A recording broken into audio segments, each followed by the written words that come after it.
buenos días, bienvenidos y bienvenidas, como siempre, a este su espacio Periodismo y Sociedad.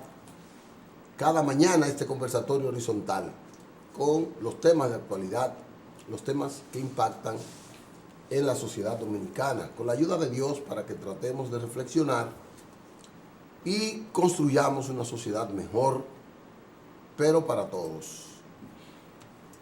Estoy un poco agripado, pero ustedes no tienen la culpa. Ya me tomé mi té y por ahí voy. Los muchachos que estaban en el programa anterior, Capellán y Colorina, estaban desarrollando al final un tema que es el que está hoy en las primeras planas de todos los periódicos, que es el tema de Odebrecht y el expediente que ha puesto el Procurador General de la República en eso. Yo voy a abordar brevemente ese tema, porque hoy el programa de Periodismo y Sociedad, que se va a transmitir desde hoy en vivo por Facebook, en la plataforma Periodismo y Sociedad TV, usted puede entrar Periodismo y Sociedad TV de Facebook y ahí estamos en vivo. Entonces, ese tema lo vamos a poner sin menoscabo de la profundidad del problema de la seguridad social que nos va a abordar el doctor Daniel Guzmán, que es nuestro invitado de este día. Entrando ahí, no voy a abundar mucho, pero esa obra de teatro tiene necesariamente que seguir, porque no hemos llegado al final. Y ayer el procurador anunció nuevos actores. Ya el reparto le tenía a escenas para algunos, y ya eso cumplieron sus escenas. Es como esos actores de segundo, de tercero, de cuarto, que tú vas a actuar en las escenas 1, 2, 3 y 4. Tú vas a besar a la fulana de tal, tú vas a matar a fulano de tal, pero ya ese murió, ya tú no puedes ser asesino más. Entonces tú vas a otra escena, y entonces viene otro actor, y viene un cambio de enfoque de los que están. Una obra de teatro nada más, bien guionada, bien dirigida, y yo no sé si mejor aplicada, pero yo me toca felicitar, porque esto es una demostración de que la obra es buena. ¿Por qué la obra es buena? Porque tiene mucho de realidad y entonces permite que entre líneas usted pueda identificar las deficiencias de la obra. Por ejemplo, ¿cómo es posible que Chuy y Andrés sean los únicos legisladores proclives al soborno en eso? Pero para el director de la obra, los únicos que sobornaron y que se fueron sobornados fueron Andrés y Chuy. Los otros nadaron en la posilga y no se ensuciaron. Y eso es porque son tremendos nadadores. Tremendos nadadores. Algunos dicen, ni siquiera buenos cerdos son, porque los cerdos se ensucian en la posilga. Pero son tremendos nadadores en la posilga. ¿Cómo es posible eso? Que usted me vaya a pensar a mí que en una obra me va a tergiversar esa realidad. Dejan a un pobre hombre envuelto en eso, que es senador. Un hombre que dicen que está envuelto también en los tucanos, y que está envuelto en muchas cosas, pero que no se lo investigamos de ahí. Dice en la obra porque tiene que estar a un nivel. ¿Dónde está el control absoluto del Poder Judicial? El poder absoluto en la Suprema. Si sacan a un senador de ahí, tienen que sacarlo de la Suprema. Entonces eso puede caer en cualquier abogado de eso por ahí, en cualquier tribunal de primera instancia que no haya, pero en la Suprema hay un guión y hay un hilo que se dirige de esa manera. Por eso hay un senador que no es que tenga culpa ni nada, sino que está ahí para mantener en el más alto tribunal ese caso. Porque si lo sacan a él, ya la jurisdicción privilegiada, eso es lo que yo entiendo, sale de ahí. Yo felicito a Temo, que aunque haya confesado mi amigo Temo que él repartió dinero al lado de Brecht, él no tiene nada que ver con eso. Así dijo el procurador. Temo confesó que sí, que repartió dinero del lado de Brecht, pero es una confesión de Temo nada más. Eso no tiene nada que ver. La inclusión de Chu, eso es un secreto a voces. Yo no sé por qué lo sacaron la otra vez. Porque la otra vez él estaba. Ahora lo sacaron. Lo incluyeron ahora. Y eso se sabía hace 6 meses. Que en el próximo expediente Chuy iba a estar. ¿Y cómo la gente lo sabía si no tenía ninguna prueba? Ni el procurador decía que tenía prueba contra Chuy. Pero ahora lo ingresaron. Es para que usted vea cómo es que esa obra se está dirigiendo. Lástima que tengamos un país así. Porque no es ese caso de Odebrecht. Hay muchos casos de venta de haitianos, de tráfico de haitianos, de tráfico de chinos, de tráfico de cubanos, de tráfico de todo, que se beneficia ese estamento de impunidad que hay en el país porque son los poderosos que lo hacen. En esa parte. Solo quería decir eso y felicitar a los que fueron descartados y lamentar a los que fueron encartados, porque van a tener que trabajar en esa obra. Yo no sé si le van a pagar o no, pero van a tener que trabajar en la obra de teatro Odebrecht y el Ministerio Público. En esa parte. Política con pay, la política con pay. Así dice un merengue de los Kenton. La política con pay, la política con pay. En esa parte. Con esto no creo que haya más cosas que hablar. Porque, qué sé yo, ¿qué se puede decir de eso? Esperar el desenlace de la obra. Sigo diciendo que es una comedia. Igual que Los Tucanos es una comedia. Los Tucanos tienen un coronelito preso. Un coronelito autorizó la compra de unos aviones en $3,000 millones. $3,000 millones lo autorizó un coronelito. Lo acotizó el coronelito. Lo trajo el coronelito. Todo es un coronelito. Todo lo que es Los Tucanos. Eso es así. Pero es así. Así es con pay es así. Esa parte. Vámonos a una pausa para venir entonces con el doctor Daniel Guzmán, que nos va a hablar del problema de la seguridad social en sus diferentes vericuetos que él nos pueda detallar en el día de hoy. Venimos en breve.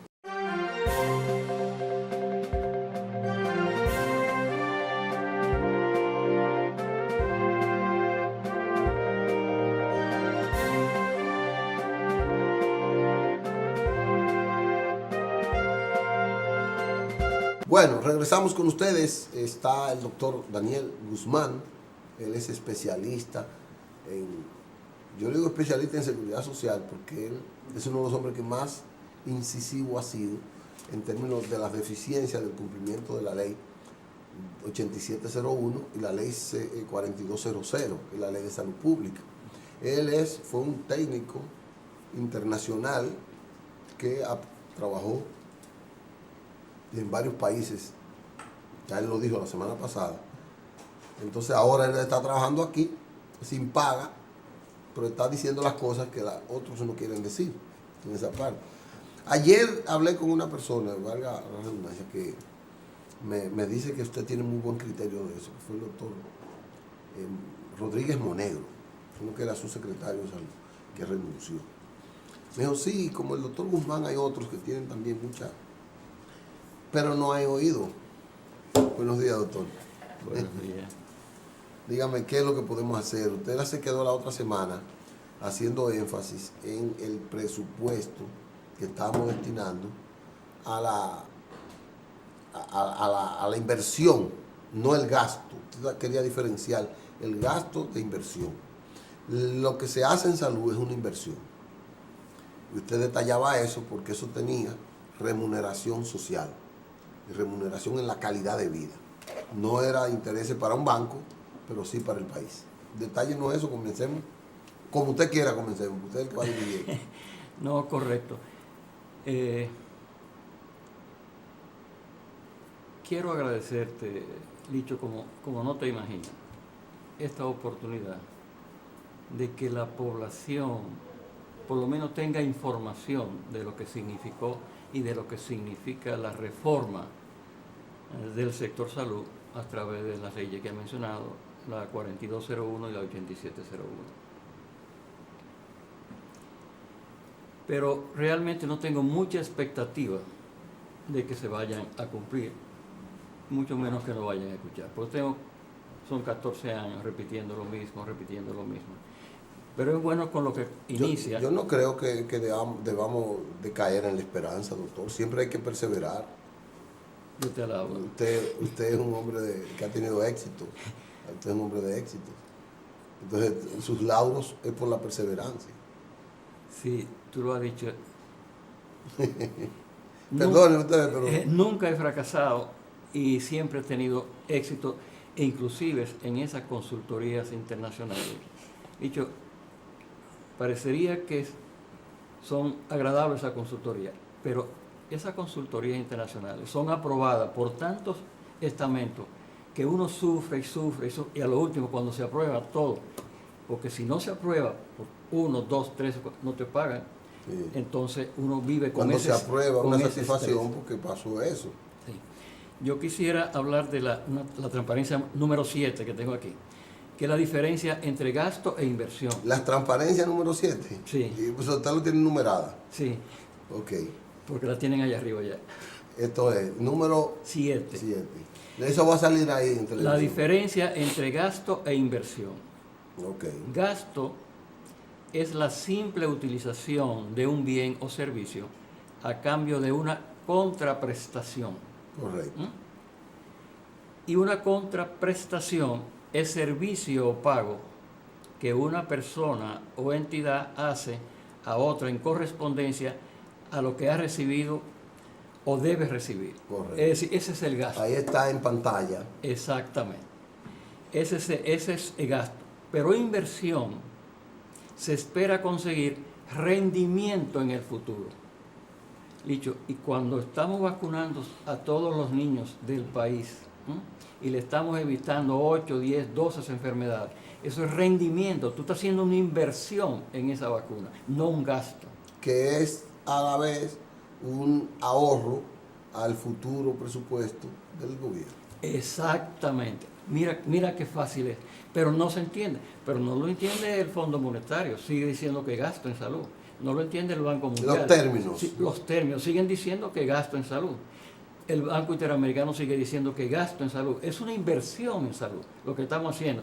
Cuando a mí me reemplazaron la válvula aórtica, entre el equipo del doctor Ureña y el doctor Madera, la ARS del colegio hizo una inversión. Sí, preservó un talento, un ser humano, un profesional. Cumplí 6 años ya de esa cirugía. Entonces, y se hizo una inversión en mi salud. Bien, entonces, viendo esto así como una inversión, hablábamos la semana pasada que con 123,000 millones de pesos, que sería el 3.5 del Producto Interno Bruto, los jubilados y pensionados del régimen contributivo, que al ser pensionados o jubilados, se excluyen de la ARS, solamente porque no se ha hecho una resolución del Consejo de la Seguridad Social. Pero esa resolución indudablemente que lleva 2.300 millones de pesos atrás, que el gobierno debe decir de dónde va a salir. Por tanto, la DIDA, la CISA, RILO, el Ministerio, deben conversar con los estamentos del Estado, que son los que administran los recursos, para que esos 2.300... ¿Usted tiene en conocimiento alguna cifra de los excluidos por esa resolución? O sea, los no beneficiados por no existir. Todo lo que son pensionados jubilados lo excluyen de una vez. Sí, pero más o menos una cifra no hay. Debe existir y lo debe tener pensiones. La Superintendencia de Pensiones debe tener el dato exacto. Correcto. Pero yo te diría, por los médicos que fueron pensionados o jubilados, fueron unos 1.000. El doctor Wilson Roa lo dice exacto, 1.627 médicos fueron excluidos del ARS. El gobierno ha pensionado cerca de 6.000 maestros y los 6.000, todo lo que los ha excluido. Pero no solamente eso, sino que al excluirlos a ellos, ha excluido a los dependientes de ellos. Y ahí habían personas que tenían de la tercera edad, niños y cosas que ahora ya no tienen seguro. Así es. Entonces O sea, que la cifra es grande. No son, por ejemplo, si usted tiene un maestro que tiene 4 dependientes o 5 y hay 6.000 maestros, usted puede decir que hay 25.000 aproximadamente personas que han quedado sin salud, sin protección por la pensión de esos maestros. sí, el grueso total pudiesen llegar a 300.000, porque como son 3 regímenes de financiamiento y mayores de 60 años, somos 1 millón en la República Dominicana, y 33% para cada uno de estos serían más o menos 300.000. Pero no creo que estén esos 300.000 pensionados, porque es reciente, como la ley es reciente del 2001, tal vez no hay esa cantidad. Pero eso con 2.300 millones se estaría solucionando. Entonces, ese entraría en ese presupuesto, porque eso tiene que estar en la ley de presupuesto. También estarían unos 38.000 millones que serían para el régimen subsidiado, que serían asegurados a través del SENASA. Y al SENASA solamente tienen el presupuesto 8.000 millones. Entonces no puede tener esos 3.5 millones que dice que tiene asegurados. No son reales. Usted dice que SENASA está mintiendo en la cifra. Sí, señor. Sí, señor. Las personas tienen un carnet de SENASA, pero no están asegurados, porque es un sistema. O sea, no tienen cobertura. No tienen cobertura, porque es un sistema, y el sistema, para tener cobertura, tienen que tener los recursos a través de la Tesorería de la Seguridad Social. Eso quiere decir que cuando mucha gente va con la tarjeta, le dicen, no tiene acceso a eso, no tiene acceso a eso, no tiene. Porque no se ha cumplido, Porque no se ha cumplido con la demás parte que dice el sistema, que tiene que tener los servicios públicos descentralizados, con personería jurídica, con patrimonio propio y la asignación por capitación, por localidad, es decir, por provincia, por la comunidad de donde usted vive. Entonces, eso no son reales. Entonces, la real cobertura de la seguridad social en la República Dominicana es 36%, porque son los asegurados del régimen contributivo. Entonces, los subsidiados no están asegurados y ya se puede ver el deterioro que tiene los servicios públicos de salud. Entonces, 24.000 millones más serían estos 24.000 para el régimen contributivo subsidiado que no se ha iniciado. Para no cansarte la historia, con 123.000 millones, que es el 3.5, estuviese asegurado todos los beneficiarios del régimen subsidiado y del contributivo subsidiado, que son entre 60 y 65% de la población total. De la población dominicana. De la población total del país. Ahí están los más desvalidos, Exacto. Que son los de la sociedad que están en los estratos sociales más bajos, porque no trabajan, porque son indigentes, porque trabajan en agricultura, por una serie de cosas. Los ambulantes, los motoconchistas, los choferes de concho, toda esa gente está fuera de una póliza de seguro de salud. Qué buen tema trae el hecho, porque ahí está el 56% de la población económicamente activa. El 56%. De la población económicamente activa. Entonces, ese 56% tú lo vas a dividir o cementar en 2 grandes segmentos. Uno, que serían los contributivos subsidiados, sería la mitad de ese 56%, porque hay de ese tramo tienen ingresos iguales o superiores al promedio del salario mínimo, que son 9.885 pesos. Entonces, eso pueden aportar una parte, el 30%, y el gobierno aportaría el 70%. Eso no se ha iniciado, porque no lo han presentado, no se ha llevado una propuesta, nadie ha hecho esta propuesta al Consejo de la Seguridad Social hasta ahora. Y el otro, la otra mitad, son lo que tú dices, los que tienen ingresos iguales o inferiores al promedio del salario mínimo, que ya son los que se le debe ofertar los servicios a través de los servicios públicos, pero bien organizados. De ahí es que...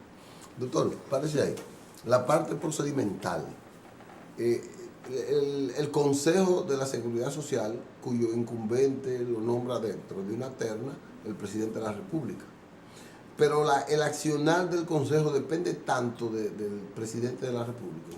No. No es autónomo, la ley dice que es autónomo. Esas son de las cosas importantes que ese consejo es autónomo y está conformado por 13 instituciones y de esas 13 instituciones hay 17 miembros. Entonces, el consejo es autónomo. ¿17 miembros? Del consejo, porque hay 13 instituciones que tienen más miembros. Por ejemplo, los trabajadores tienen 3 y los empresarios tienen 3. Pero luego está el colegio médico que tiene 1, están las otras instituciones, está el gobernador del Banco Central, está el director del IDS, son 13 por todo. Pero esos otros son gubernamentales, porque aunque sean autónomos, dependen del gobierno, del decreto del presidente. Pero el consejo es el que aprueba todo lo relativo a la parte económica. Sí. Es decir, que O sea, el presupuesto lo aprueba el consejo. No el presupuesto. El Consejo de la Seguridad Social es el responsable de la parte económica del sistema en su conjunto. Y los aportes deben transitar a través de la tesorería de la Seguridad Social. Y si hay una cosa de los pocos elementos que han funcionado para mí, prácticamente casi a la perfección, es la tesorería de la Seguridad Social. La ley manda, las dos leyes mandan a la separación de funciones. Es decir, que el Estado, que era administrador, financiador, proveedor de servicios de salud, solamente asume las funciones de dirección, regulación, financiamiento y supervisión. Y el financiamiento es que todos los recursos del sector salud deben de pasar por la tesorería de la Seguridad Social. Entonces, todo lo que se refiere a la aprobación de cualquier elemento económico debe pasar por el Consejo de la Seguridad Social. Correcto. Entonces, hay que someterle al Consejo, decirle, mira, estos 2.300 millones están asignados en el presupuesto para los pensionados y ese recurso va a venir a través del gobierno, de la tesorería del gobierno. De igual manera que cualquier resolución en relación a la parte económica debe ser aprobada por el Consejo. Sí. Lo que desde mi percepción, dicho, es lo mejor que le puede haber pasado a este país. Que se involucrara al sector privado y que ellos tuvieran alguna supervisión, evaluación y control de los recursos que se utilizan. Porque la empresa, tanto la empresa del Estado como la empresa privada... Ese mapa está ahí, porque usted lo dijo, por los muchachos, ¿por qué no ponen ese cuadro esos cuadros del que está hablando el profesor? Ahí. Ese es el flujo del financiamiento, esta es la número 5. Ese es el flujo de financiamiento. Todos los recursos deben llegar a la tesorería. Bien, lo del contributivo, artículos 140, 143, 144, viene del Estado, de los trabajadores del Estado y del trabajador privado. Entonces, ese es del 10.13% hasta 10 salarios cotizados. SENASA fue beneficiario, inclusive con una sentencia del Tribunal Constitucional, donde se le atribuye a SENASA la prerrogativa de brindar el servicio de salud a todos los empleados públicos. No, es la ley.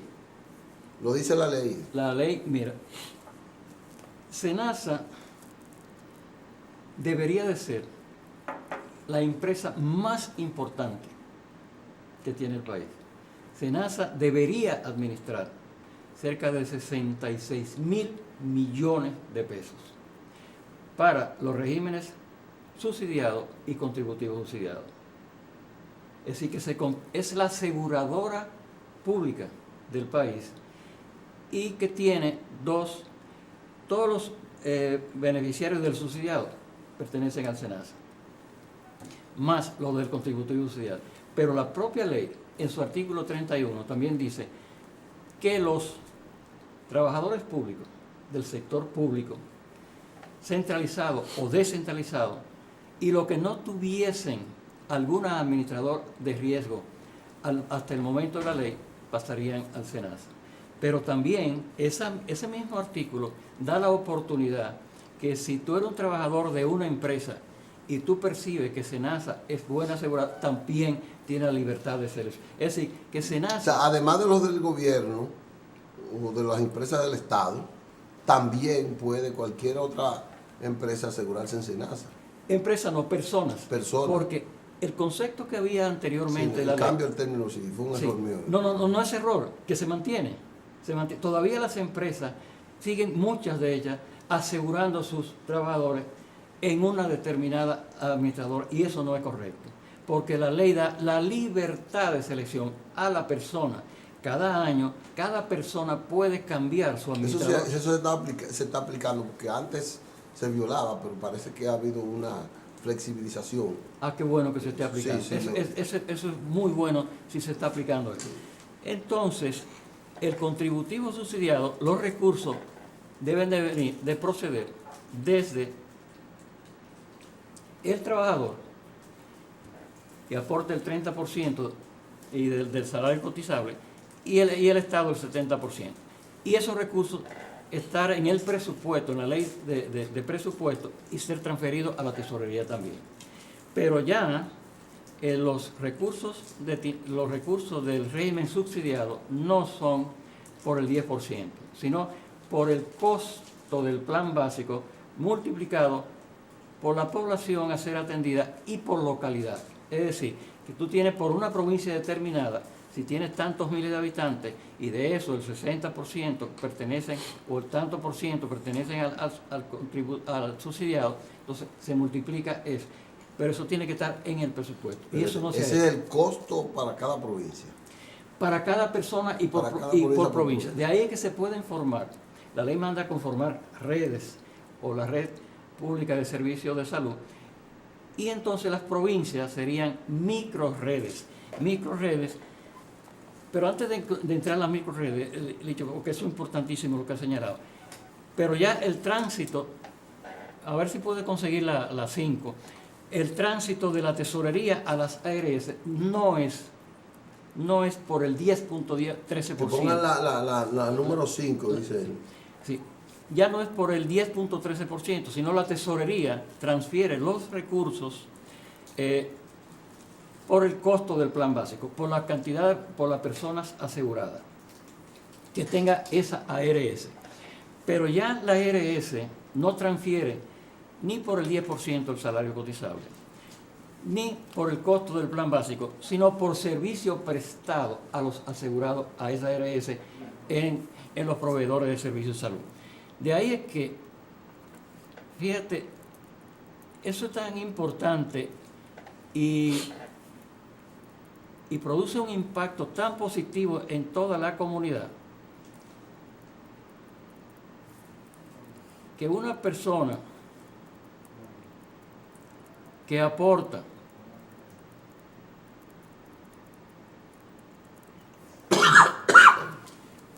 eso es del régimen contributivo.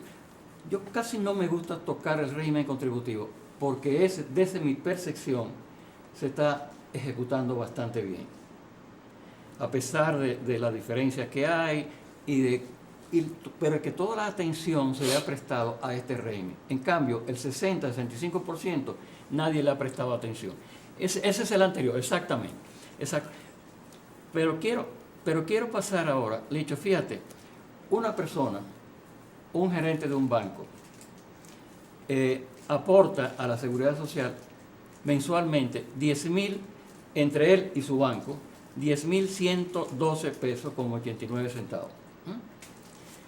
Para ese ejecutivo. Para ese ejecutivo. Normalmente ese ejecutivo, sus hijos son mayores y posiblemente su esposa trabaja. Entonces, él aporta entre él y su banco 10,112,89. Pero la tesorería transfiere a la ARS que él está, si él es una sola persona, 1,013,02 centavos. De ahí la equidad y entonces el aporte que esa persona está haciendo para el que tiene menos ingresos. Fíjate, él está aportando 10,000 pesos, pero solamente la tesorería le transfiere a la ARS que está para cubrirle el plan básico 1,013. Y el otro dinero. El otro dinero para suplir un trabajador que tiene el ingreso Eso mínimo. es lo que le llaman el capítulo solidario. Exactamente, que tiene un ingreso mínimo de 9,000 o 10,000 pesos, ¿no? Que solamente está aportando 1,011 a 1,000 pesos con 11 pesos al sistema, ¿no? Entonces, ese, como ya tiene la esposa y 2 hijos, la tesorería transfiere a su ARS 4,054. Solamente eso, mira, ahí ya tiene 3,000 pesos ese trabajador de aumento. Pero hay trabajadores que tienen 5 y 6 hijos. Y entonces se le transfiere esos mismos montos. Por eso es el régimen contributivo, que es equitativo y es solidario. Correcto. Exactamente. Es equitativo y es solidario, y ya tú lo ves desagregado. Pero ese es el régimen contributivo, que no me gusta mucho hablar porque tiene tanta gente que lo defienda, y es el que está 14 años hablando de él. ¿Y es el único que se ha aplicado? El único que se ha aplicado. Por eso, y tiene 3.9. Y se ha aplicado porque no implica sacrificio del gobierno. Exactamente. Es decir, y la empresa que se atrasan la multan y le ponen, pero al gobierno nadie, ni siquiera le reclamen, y ellos siguen no cumpliendo con nada, ¿no? Mire, doctor, vamos a una pausa para que volvamos con ese mismo tema y continuemos entonces la secuencia de su exposición. Bien, vamos a una pausa, venimos con el doctor Daniel Guzmán, en breve hablándonos aquí de esta parte financiera del régimen de seguridad social de la República Dominicana.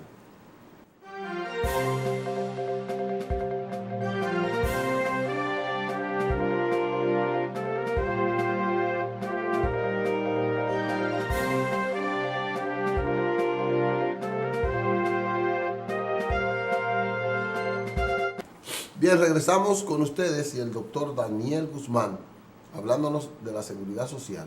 Y él nos estaba dando unas informaciones que él quiere continuar para que llegue la información más completa a la población. Doctor, sigamos. Gracias, Licho. Mira, según el Banco Mundial y la Organización Mundial de la Salud, la República Dominicana tiene, como ellos le llaman, un gasto público, y para nosotros es una inversión, porque tú estuviste de acuerdo que es una inversión. El concepto económico debe ser inversión. Del 2.9% del PIB. Este 2.9% del PIB significa en la República Dominicana 98.600 millones de pesos.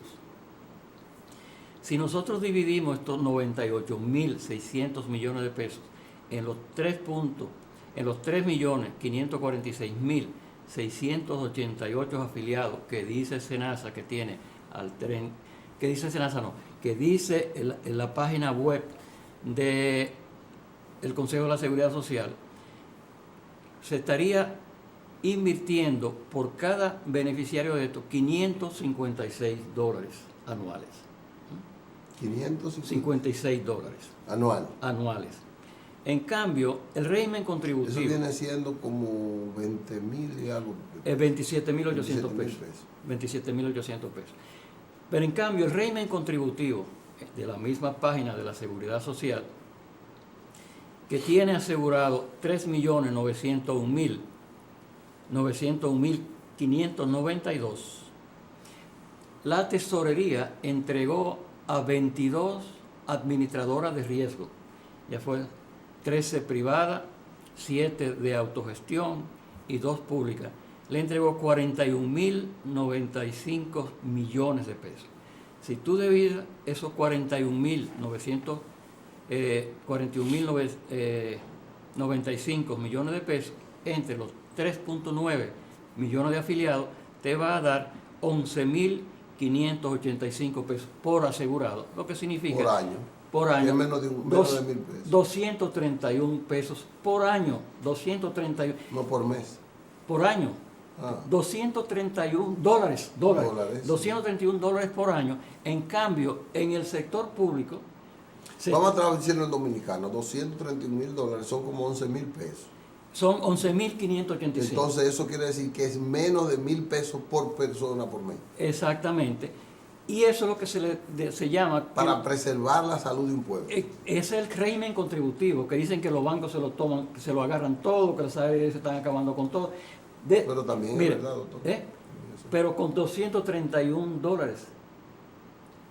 qué no le brindan el servicio? Pero yo que soy beneficiario del sistema y voy a, por ejemplo, a los laboratorios, y la cantidad de gente, y todo eso a través del régimen. A través de eso. De eso, y la consulta y todo lo que...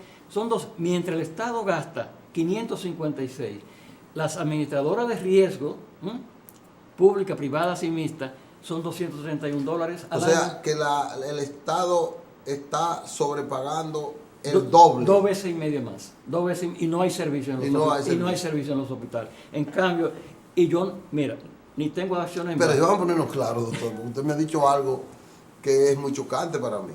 Usted me está diciendo que el Estado paga el doble de lo que pagan las ARS privadas. Exactamente. Por el servicio, por la atención a cada filial. Así es. Entonces la calidad del servicio para los que paga el Estado es, pero tremendamente inferior a ese servicio que brindan las... Así mismo es. Y eso, a mí me gustaría... Y esa campaña de que las ARS se están cogiendo todo el día. Para mí eso es del PLD.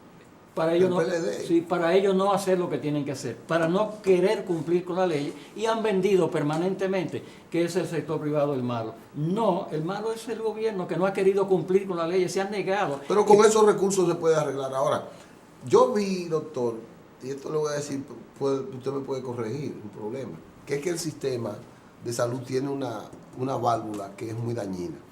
Cuando el doctor Rodríguez Monegro renunció, él puso como uno de los puntos, no estoy diciendo que Rodríguez Monegro sea un paladín ni nada, sino que uno de los puntos que él puso es que quieren nombrar a costa del presupuesto de salud pública del ministerio a centenares de miles de personas que no prestan ningún servicio. Entonces parece que esos 500 y pico de dólares que paga el gobierno por persona se consumen en esa empleomanía supernumeraria. Me dice él, muchas veces hay gente que está nombrada en Montecristi, pero vive aquí. O que tiene que prestar servicio en Montecristi porque allá que se necesita, pero quiere prestarlo aquí en la capital. Y entonces esa distorsión se arreglaría, o sea, implicaría una reorganización de esa gerencia. Licho, qué buen tema tú traes a colación. A mí me gustaría, si fuera posible... No se desvíe de mí. La transparencia 18. Porque ese es un tema excelente. Lo que hay, por eso no le interesa a ellos organizar el sistema, porque hay un clientelismo político en los servicios públicos de salud. En la transparencia número 18, yo tengo un estudio de las 32 provincias del país, de todos los elementos, y de las 32 provincias y del sector público, de los servicios públicos. Y si tú comparas, por ejemplo, yo tengo que el aporte, si el presupuesto fuese por capitación,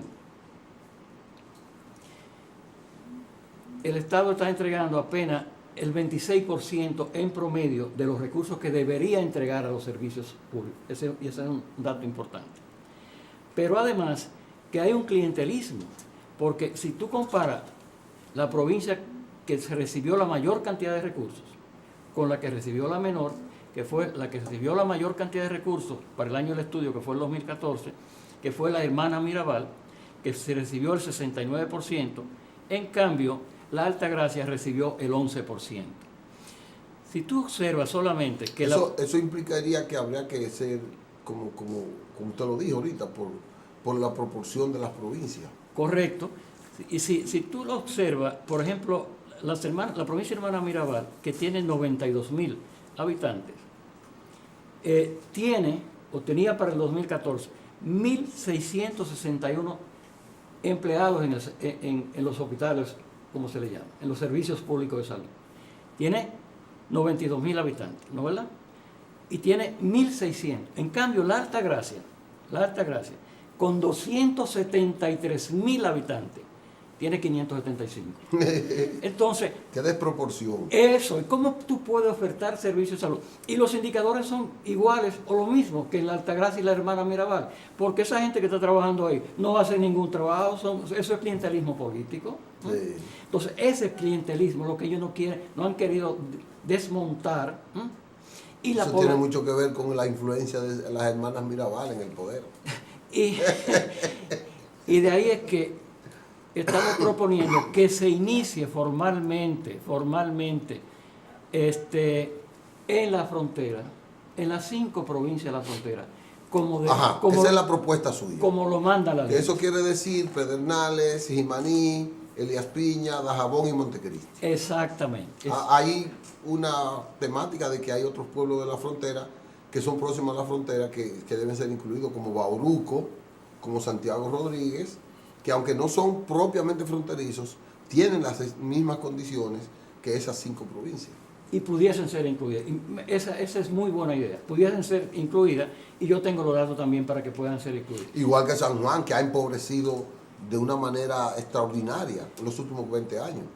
En San Juan se han ido, tuvieron que quitarle creo que 3 o 4 diputados porque ha emigrado la población. Y de la frontera. Entonces fíjate, Licho, mira qué importante es. Esas 5 provincias tienen una superficie de 8.000 kilómetros cuadrados, con una densidad poblacional en promedio de 38 habitantes por kilómetro cuadrado, mientras el país tiene 270 habitantes por kilómetro cuadrado. Entonces, está despoblada la frontera. Pero si tú eso mismo lo analizas, tiene unos 318.000 habitantes, ¿no verdad? Sí. 858. Si tú eso mismo lo analizas con Haití, que tiene 4 departamentos que hacen frontera con República Dominicana, Haití, la siguiente, Haití tiene una población de 5.8 millones de habitantes que hacen frontera con la República Dominicana. ¿Cómo? ¿Son tan poblados? 4 departamentos y tienen 5.8 millones de habitantes, con una densidad poblacional de 400. Pues la mitad de la población haitiana está ahí cerca de la frontera de nosotros. Ahí está. Pero por eso es que se le hace fácil. En la pena frontera está con nosotros. De ahí es que pero mire ese dato no había hablado nadie, doctor. De ahí es que la propuesta es fortalecer estos servicios en estas 5 o 6 o 7 provincias y venderle servicios de salud a los haitianos, porque si no, no van a copar ellos por su venderse, porque ellos tienen más de 300 ONG internacionales que lo están colaborando. Entonces, esas ONG que asuman eso, o hacer acuerdos con el gobierno también para venderle servicios. Y también... Usted no quiere que sea gratuito. No, de ninguna manera. Es una solución. Fíjate que aquí hemos dicho en este programa que el mejor sistema de salud del mundo es Singapur. De acuerdo a los resultados y como ellos lo hacen. Pero Singapur, uno de sus principios es que la salud tiene un costo. Entonces lo pagan. Y todos lo pagan. Y todos lo pagan. Y tiene entonces una administradora de riesgo de salud pública y existe en la privada. Existe el servicio público de salud, los servicios públicos de salud y los servicios privados. Pero los servicios públicos tienen la misma calidad que el servicio privado. Entonces tú puedes seleccionar el público o el privado. ¿Cuál es la dificultad entre el público la diferencia entre el público y el privado en Singapur? Que la lista de espera es mayor en los servicios públicos que en el privado. Esa es la única diferencia. Pero tienen una modalidad... La lista de espera quiere decir como las citas. Las citas, sí. Tienen una modalidad que es imposible aplicarla en República Dominicana porque todo el mundo debe pagar los servicios de su bolsillo y luego el Estado y la administradora de riesgos les reembolsan los recursos que utilizó y también le hacen un descuento de acuerdo a los montos que ha utilizado y si algún monto de eso no estaba lo suficientemente utilizado. Correcto. Es un poquito más complejo, pero el de nosotros es más fácil todavía. Entonces, si nosotros iniciamos esto en la frontera, e incluyendo también la provincia que tú señalas, de Bauruco, San Juan y demás, pues, y Santiago Rodríguez, pues eso no te llega, Licho, ni siquiera al 0.2 o 3% de la población. No, del PIB. Esos son centavos. Tú no vas a llegar ni siquiera a 7.000 millones de pesos. Porque en para atender esas 7 provincias. Para atender esas 7 provincias, e incluyendo la estancia e impedir que venga una persona, una madre enferma de Elías Piña, a la Angelita aquí, o al Robert exactamente. O que venga a Aso, donde ya el hospital está deficiente. Mira, Licho, Montecristi, y así están todas. Por ejemplo, Montecristi, si te busca la transparencia 27, tiene esta red de servicios. 36 del primer nivel de atención, como clínicas rurales, unidad de atención primaria, etc. Ahí están. Y 5 hospitales. Si tú estás... Eso es Montecristi. Ese es Montecristi, y así lo tengo de todo el país. 5 hospitales, pero no son hospitales, es un centro de atención primaria. Pero son hospitales. Porque yo entiendo un hospital que pueda atender una especialidad, pero en la frontera no hay un hospital que pueda. Pero todos ya debían, por lo menos las 4 especialidades básicas lo deben tener. Deberían por lo tener. menos, Quiero aclarar, doctor, porque cuando usted me dice un hospital en Montecristi, el que sufre un accidente en Montecristi lo trae en una ambulancia para Santiago, para Juan Bosch, que es el que está construido ahora, pero era antes era el Darío Contreras. Si estuviésemos organizados como lo manda la ley, esta es la 27, lo de Montecristi. Si estuviésemos organizados como lo manda la ley, pudiese existir un servicio de esa naturaleza y solamente mandar la alta complejidad, que es los mínimos. Lo mínimo es la alta complejidad. Entonces, pues, tú tienes, por ejemplo, un hospital en Catañuela, un hospital en Guayubín, uno en Pepillo Salcedo, otro en Villavasca, y el Padre Fantino, que tiene en el conjunto tú tienes la provincia completa.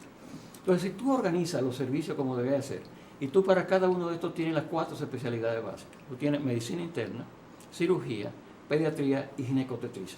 De acuerdo al análisis de cada provincia, tú vas a hacer un programa médico funcional que diga, yo tengo tantos casos de esto, tantos casos de aquello, tantos casos de lo otro, entonces yo tengo que tener una oferta adecuada para responder a esto. Y lo que no puedo satisfacer, porque no tengo el especialista, tengo la referencia al Hospital de Santiago o a los hospitales de Santiago, pero cubierto por el SENASA, donde la persona no tiene que aportar 5 centavos. Mire, doctor, usted acaba de decir algo importante, ya tenemos que irnos. Pero eso de que esos hospitales, esa provincia fronteriza tengan sus hospitales con esas 4 especialidades y que pudiéramos establecer un acuerdo, si el gobierno quisiera establecer un acuerdo con el gobierno haitiano, tomando en cuenta que el gobierno haitiano es quien debe proveerle la salud a sus nacionales, donde quiera que puedan estar. Entonces el gobierno dominicano, a través de esas ONG o a través del gobierno mismo haitiano, hace un acuerdo de que el gobierno dominicano atiende a la paciente tal de nacionalidad haitiana y le manda esa factura al gobierno haitiano. Así mismo, Eric. Le manda la factura, pero no están preparados para facturar, porque eso es otro tema que pudiésemos hablar. ¿Por qué no están preparados? Es decir, no se ha iniciado el proceso de organización de las redes públicas. Eso lo vamos a hablar, doctor. Se nos ha terminado el tiempo, doctor, pero no se nos ha terminado el tema. Entonces eso quiere decir que usted ha tenido que hacer un compromiso hoy para volver y vamos a planificar su nueva presentación aquí para seguir, porque como usted dijo, tenemos que hacerle este servicio al país. No importa que creen ronchas, pero tenemos que hacerlo, porque diciendo la verdad, es que quizás se pueda entender que hay que cambiar de rumbo en el aspecto del manejo del sistema de salud dominicano. Gracias, doctor Daniel Guzmán. Muchísimas gracias. Gracias por su presentación aquí. Y ustedes, de verdad que vamos a esperar que el doctor vuelva para que sigamos dilucidando esto en este tema. Señores, hoy es viernes, termina la semana. Nos veremos la próxima con otro programa interesantísimo como el de hoy. Gracias por su sintonía.